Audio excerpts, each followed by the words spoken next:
imposter syndrome.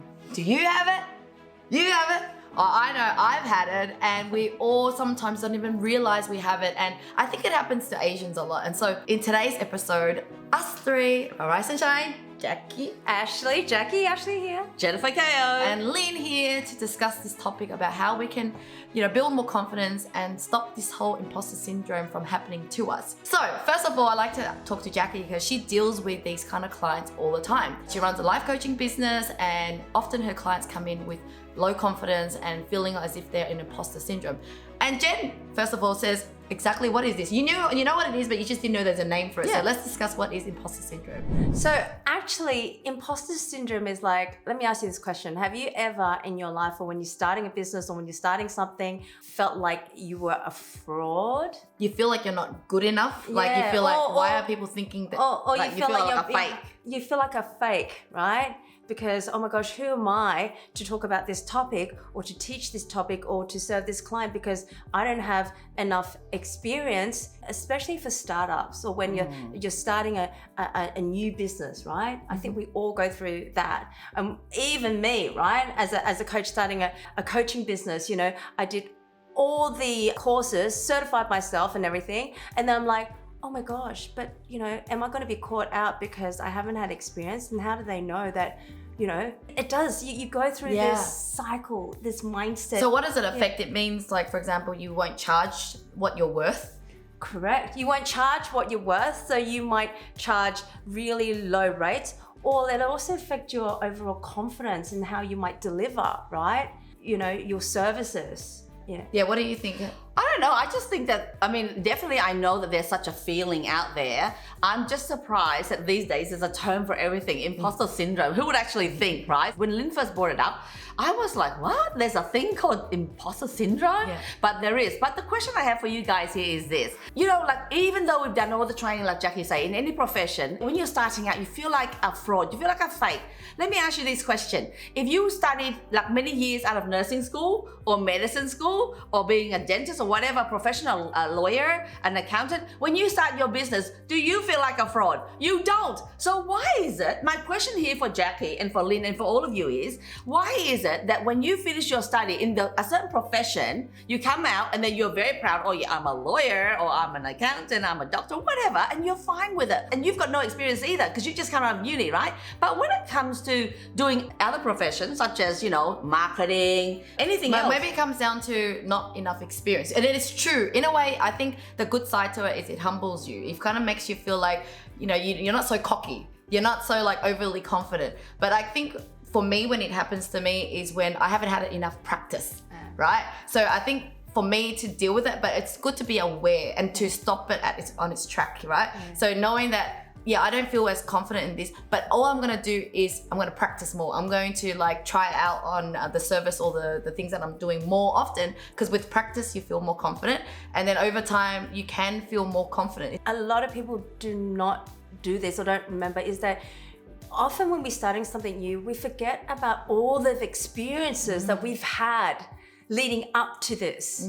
So acknowledging your experience and your skill set is actually part of how to overcome imposter syndrome, because you only think, oh, actually I'm just teaching this, so therefore, I haven't experienced in actually teaching that topic, but then so, therefore I must be fraud, or how can I teach something, or if I'm not, but actually we often forget that we've had a lot of experience, a lot of training, a lot of skill set In other areas that we can bring into this. that you can actually bring in that will help you to kind of overcome. It's all about acknowledging yourself as well. Taking stock. So here's the thing, when I'm working with like new interns as well, or new people, and I actually get them to fill out an Excel spreadsheet, because I'm telling them, because sometimes when you're not taking stock, you forget what you even did during the day, you forget what tools you're learning, you forget what knowledge you're being taught. So I actually tell them to start accumulating these things. And even though it seems small, it's like, I know how to use Zoom, I know how to use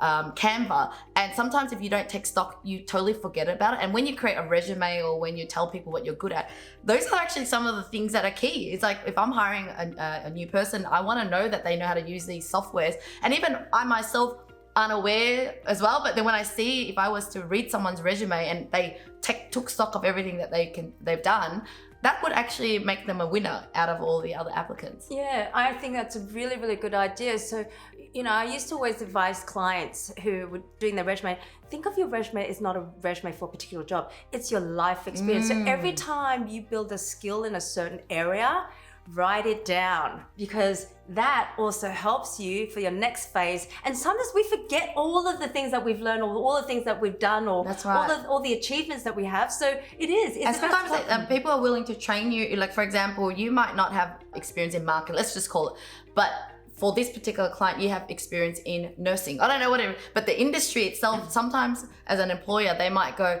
oh, but because they know this industry well, I'm going to hire that person and train them in this skill set, because that will bring more benefit to my company than someone with a skill but lack of industry experience or the knowledge of the customers. What do you think? Well, I just think with the whole how we're going to overcome this is pretty much holistically able to shift your mindset. So, instead of thinking, okay, I've just come out, I'm just trying this new thing and I haven't yet got the experience. And like Jacqui say, bring forward your experience. Make sure that, because you are more than just that little bit of training that you've contributed towards this journey. So the fact that, Lynn, you were talking about before about, when you just started and you have a little bit of lack of experience, but you know the content, you know what you're going to do, but you're just lacking experience. And I just want to remind all the people out there that you're no different than those med students that come out of school as well. Let's put it this way, they also lack of experience. But what the difference is, why is it that they come out and all fully confident, and yet the other industry actually come out with the same? You've done all the learnings, like even Jacqui's done all the learnings, but why is it? So my thing here is always this: why is it that from some industry they come out with little experience as well, but they're fully confident, and some industry little confident, and then they don't feel confident? So what's stopping us? There's something within our mindset that's holding us back. So Jacqui's talking about, okay, it's holistically we are more contributing in so many more angles and many more ways.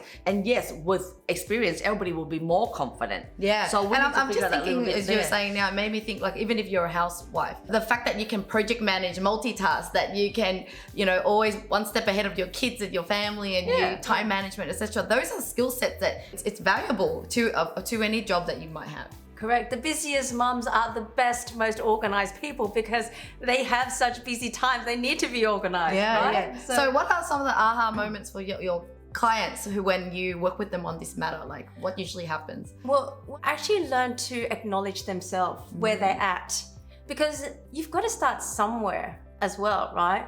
And acknowledging, what they do know, acknowledging their skill set, but also understand where they're at in their mindset, that there might be something else that's also blocking them from getting there, from putting themselves forward, And the first step to change is really acknowledging where you're at, but also acknowledging all the wins that you've had up until now. And don't you think sometimes it takes someone else to compliment you or realize that you've got something that you didn't see? So I remember for a few years I was in the outsourcing space, and then it took this time where they invited me for a panel interview of, you are an outsourcing expert, so we would like for you to speak on outsourcing. And I was like, I'm an outsourcing expert. What? I mean, you can choose to go, oh no, I don't feel like I fit that. Yeah. But I was like, you know what? I'm just gonna give it a go, right? Yeah. Even though I didn't think I was. But after going through that experience and being able to compare myself with others and go, oh, actually, I'm just as knowledgeable as the people on the panel.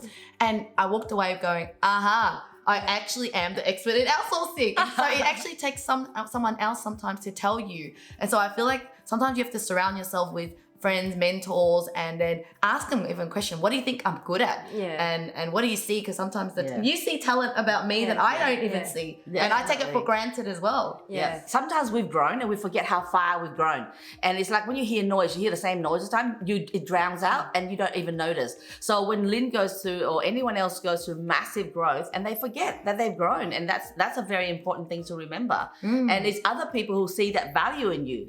Right? Yeah. And listen to it and don't discredit, because sometimes you could, someone else tells you and you're like, oh no, I'm not. That's the Asian thing. Yes. That's the Asian thing. It's just, what I used to say, oh no. But now I say, oh, thank you. Yes. So be okay to say thank you. Yeah. And so you receive compliments. It almost feels like Acknowledging someone's giving you a gift and you're like, no, thanks, I don't want that Yeah, gift. exactly. Yeah. And that's not good. What was that other term that you mentioned that it's also a lack of confidence, but In the comes across general- as Dunning-Kruger. The Dunning-Kruger Never heard of that. effect. Who here has heard of Dunning-Kruger? effect. Go tell us. So the Dunning-Kruger effect is, initially you feel like you've had the confidence and knowledge within a certain task. What happens is you find out that you're not good at that particular area, that particular task. So then what happens is then you kind of start to lose confidence.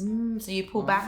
Yeah, so that can affect how Then you might not try anything at all, Wow. thinking that because one you're like, thing, I was you too know. overconfident or in that, and I just realized actually I'm not really good. So that, that then all of a sudden affects your confidence. So you become lack of confident in that. Isn't it Yeah, interesting? Yes. You know, like I have to say that there was during our project together, our dawn project together, I had that effect. I thought, I came in, no, listen to this, this is really funny. I came in thinking, I've done a lot of things in life, I'm pretty good. Of course I can do this, just persevere, Jennifer, persevere. And then I realized after some 8 months, I said, Lynn, I think I should stop practicing on our business. How about give some money and you go and find people that know what to And do? that's what I really appreciate, where you're very self-aware, Yeah. and and I think that's how you can grow too. When people Yeah. are not acknowledging or aware, then they can't move from it. But what I want to share, the important thing here is for anyone who's suffering from this sort of problem that I've suffered, is this. Just understand that just because you can't do this, it doesn't redefine you as a Yes, person. no. So you don't lose confidence. Yes. I didn't lose any confidence. I just realized, oh my God. I mean, if anything, it actually helped me to say, I really suck at this. Let's stop doing it and just do things that I enjoy doing that I'm good at. So therefore, for me, it wasn't so much a problem, but I did come to that realization and that awareness. And so if you're suffering from something like that out there, just understand that it doesn't redefine you as a person. No. You know what I mean? It's just this little area that's not meant to be yours, and that's fine. We can't have everything. Give some of them to Lynn, give some to Jacqui, whatever. Work on what you're best at. Yes, I and don't make that moment as a defined that defines moment. you. Yeah, because that can really have a real effect on someone's confidence. I remember I went through that stage too, and I was like, but then I just wanted to keep trying and keep going and keep doing it and keep, and look. You can take some slow steps to learn the skills that you need to get better at. Yes. However, you also you can outsource or it. you can exactly, or you can outsource Yes. to outsourcing agent. Yeah. You can get someone to do the things that you don't love or not good at, so you can focus on the things that you're really good at. When you focus on the things that you're really good at, you actually create the path to the least resistance, which allows you to be more in flow. Yeah, well, I mean, isn't it amazing? Like, just want to wrap up what Jacqui Yes. was saying, because in life we want to enjoy doing what we're doing, and the best way to do is only do what you're good at. And what Dawn Media Productions and Outsourcing Angel offer is they happy to do all the things that you don't like, and therefore you get to do all the things that you do like. So that's the best part. So much appreciation to Lynn here. I have to say. well, that's a wrap up, guys. As when you put three of us together, we can talk all day. Yeah. But I'd love to hear in the comments below if there was any aha moment for you, if you have any questions around these two new words that we've just introduced to you. So thank you again for watching. I'll see you in the next video. Bye for now.